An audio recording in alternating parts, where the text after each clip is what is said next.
Class 12. So we are in chapter 2, that is demand, and today's topic is demand function. So today's topic is demand function. So let us understand what is demand function.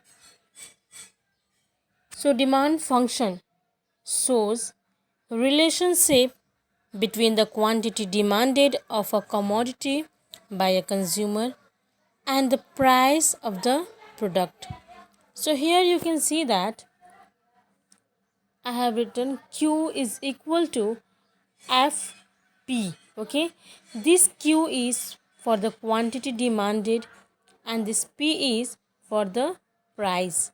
So here this function shows the relationship between the quantity demanded and the price of that commodity. So this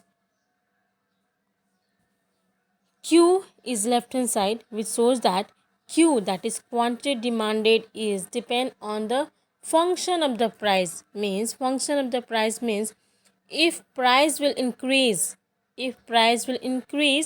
automatically quantity demanded by a consumer will decrease.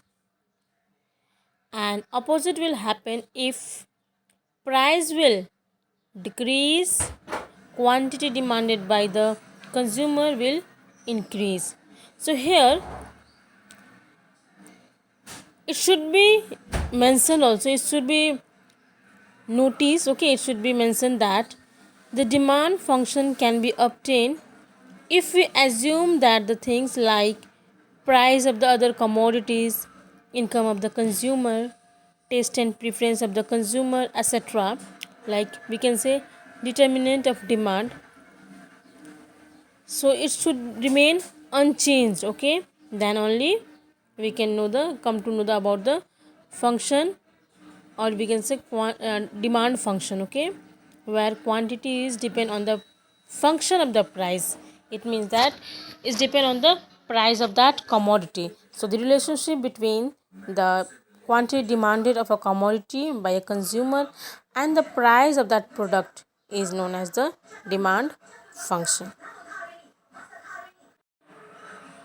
Thank you. Hope you all understood this.